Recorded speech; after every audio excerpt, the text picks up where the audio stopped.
Hey guys, thanks so much for stopping by. My name's Austin, and today we're taking a look at the Mattel DC Superman Returns figure from 2005.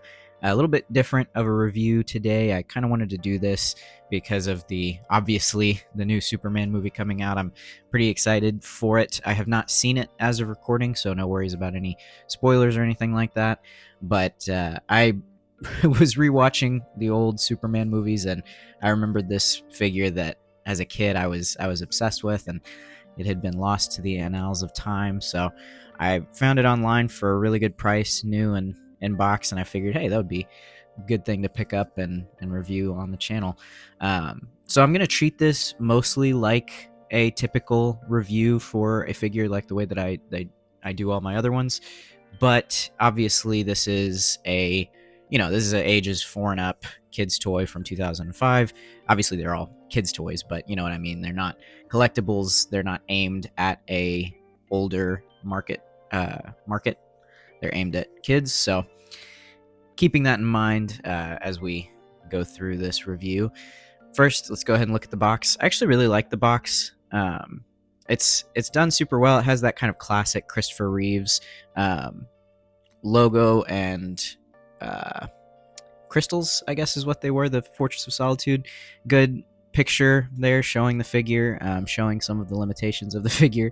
But then on the back, you have the classic cross cell, something that I love to see on figure boxes, and I would like to see it more often in modern day figures, but it's still done here and there.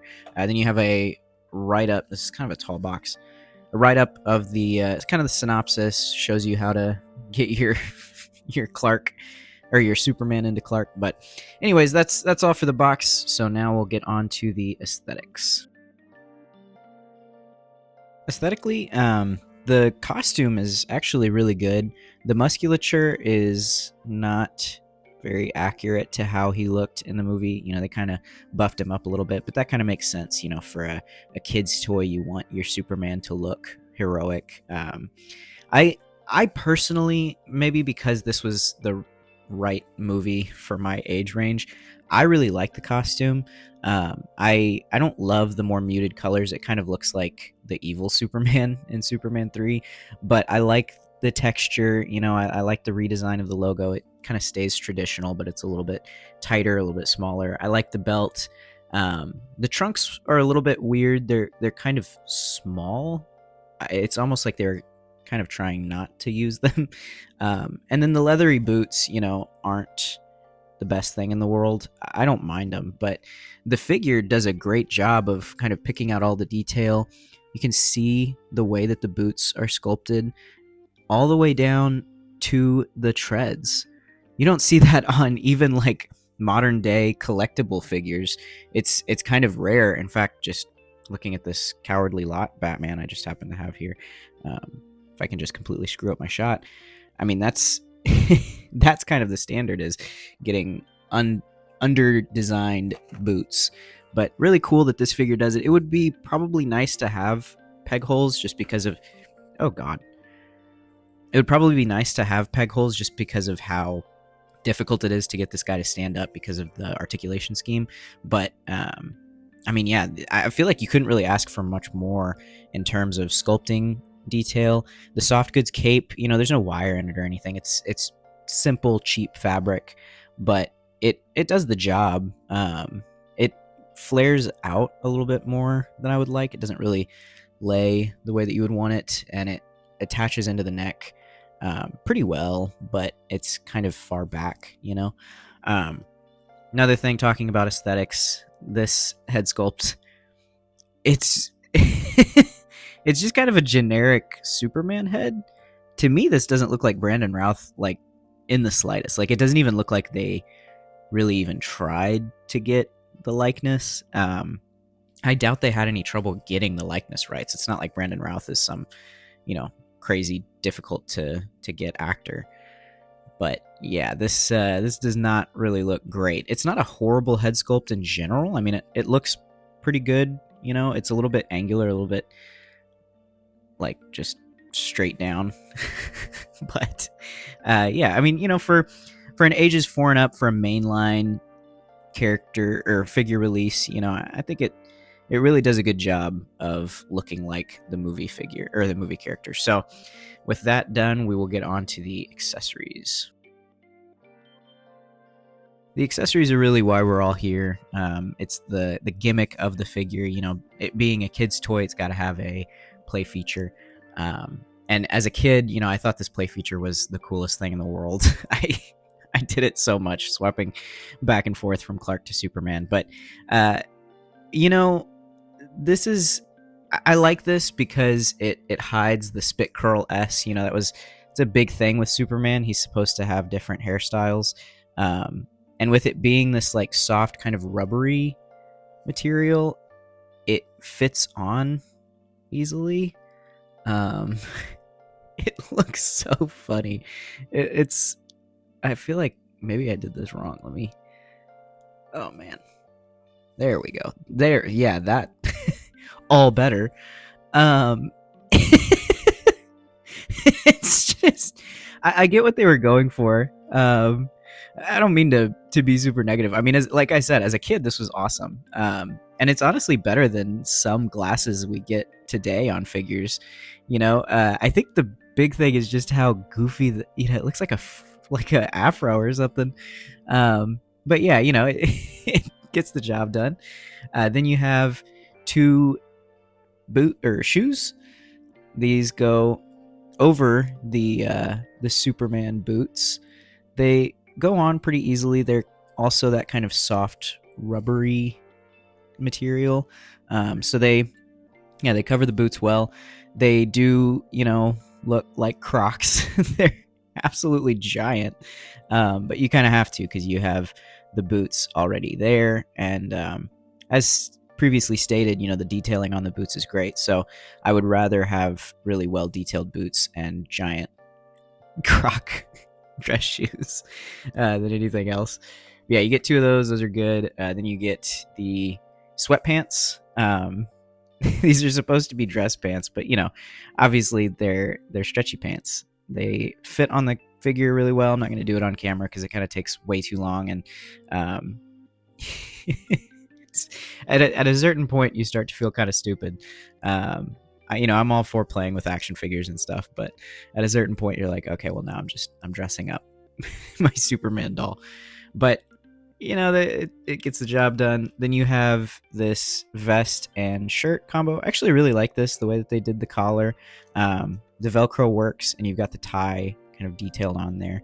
Again, for a mainline figure, this is really well done. I mean, you've got the buttons for the vest. And actually, this is directly from a scene in the movie. He's wearing a vest and shirt rather than like just a dress shirt or a suit jacket. So really cool. Obviously, on the figure, it doesn't work super well because the cape has to go somewhere, and I have not found a effective way of hiding the cape without making him either a hunchback or giving him massive diaper butt. But yeah, the for a mass market figure, ages 4 and up, kids toy, this is really cool. And I like that Spin Master is doing their kind of kids line. I didn't pick one up because I don't really have any interest in that line, but it's nice to see that these figures are still alive and strong in the modern age. But that is all he comes with for accessories. Let's get the afro off of him, and then we'll move on to articulation. When it comes to articulation on this figure, it's a little weird. He's very expressive in some areas and very much a 5 points of articulation, old school kind of figure. But let's go ahead and get straight into it with the most fascinating aspect to me. He has, let's just pop it off so you can see it, a dumbbell in the neck. That is we don't even get that on modern day figures all the time. This is great. It's actually very very expressive. It allows for a lot of movement, especially for Superman. You don't have any chest articulation. Let me get my off-camera strength to pop it back on. I don't really know if this is supposed to come on and off. I don't really think it is, but anyways, you're not getting him all the way back, but at least you're getting a little bit. He can bury the chin super well. You got plenty of tilt for all of the attitude, all of the questioning, and waxing poetic that the movie does. Then down to the shoulder. Insane shoulder articulation. You can just see that hinge right there. I don't really know why you'd ever need that because, you just go straight up. But I mean, hey, it's articulation, and it doesn't look horrible. I mean, like, it's a very simple disc hinge, so it doesn't really break up the sculpt too bad. You do have single jointed elbows, not pinless, unsurprisingly.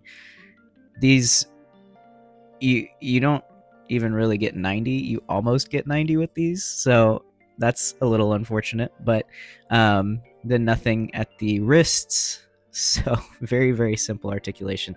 Nothing at the chest. You do get a waist swivel that can go all the way around. So that's good. Then you get the legs can come up. Yeah, this guy really needs to do his stretches. He's really struggling to get the full range of movement. Then it goes back, not at all, because of his big super butt with really nice printing on the back there. That's great. Then the knee, a little bit more range in the knee than in the elbow. Goes past 90, I guess that's past 90. No, that's 90. Then nothing at the legs. Now it is unfortunate because he. Oh well, actually, he's standing up pretty easily. His legs are a little bit difficult sometimes to. Okay, well, never mind. I'm on camera now, so it's not going to give me any trouble. It's just going to work perfectly fine. But it would be nice to have some extra articulation, especially with the play feature. He can't even really grab his shirt to do the iconic thing. If you would have just given him bicep swivel or something so that he could do that, instead he's just kind of got the C-3PO hands going on. But yeah, when it comes to articulation, very limited, but also very of the time, very of the line. So nothing too shocking there, except for that head. Really cool to see a double ball in the head, or a dumbbell. So that's it for articulation. Now let's go on to comparisons. First off, for comparison, this is a 5-inch scale figure, so it's going to struggle to be in scale with anything else that is being collected in the modern day. That kind of brings up a point that I would really like to see a multiverse release of the Brandon Routh, Superman Returns design. I think he's worth getting that little bit of recognition for his interpretation of the character. He does a great job of portraying the kind of Christopher Reeves, lighthearted, very nice, kind, caring, sympathetic Superman. It would be nice to see something in scale with the McFarlane line. But then we also have this Kenner release. I believe it was for Justice League. That's not that is his original color. I think he's from a specific play feature that there was plenty of recolors of the different Justice League, Superman the Animated Series style figure. So when it comes to scale, obviously this guy is going to be difficult to fudge into any other collection. But next we have some 6-inch scale figures. This is the Mezco Man of Steel and the Mafex Hush. Again, these aren't scaling well with him. He's a 5-inch figure, so he's not supposed to scale well. But, kind of cool to see some soft goods capes here. And, these are import figures, so they have the wires in them. But just good to compare for this, Mattel release from 20 years ago. Articulation and everything has come a long way since then. So that's all I have for comparison. Just some simple things to look at. But now we will wrap it up. Wrapping up this retrospective review, or just quick look at this figure, we now see the entire point of the figure, the gimmick. It as a kid, I thought this was the coolest thing ever, and I think for that being the target audience, it does its job. It also does ask the question, where the heck does Superman's cape go when he puts on his costume? This is a pretty thin cape, and it gives him a really bad hunchback, so it's hard to believe that such a thick cape can be hidden away behind a suit. That's really what we're always thinking when we watch Superman movies, right? Anyways, this is a great figure for the time. Again, really shocked by the head articulation. Really cool to see in such an old figure. But yeah, that's been kind of my look at this figure. I'm really excited for the new movie. I'm hoping that it's good. If you have seen it, please no spoilers in the comments. I would like to go in with a fresh set of eyes if I haven't already seen it at time of posting. But yeah, leave a like if you enjoyed the video, please. It really helps out the channel. And also leave a comment. What did you think of Superman Returns? I personally think it's got a lot of good aspects. Brandon Routh, chief among them. But I know it's also definitely not the most popular Superman movie for good reason. It's definitely not the best. But yeah, let me know what you thought about that and what you think of the figure. And hope you guys have a good one.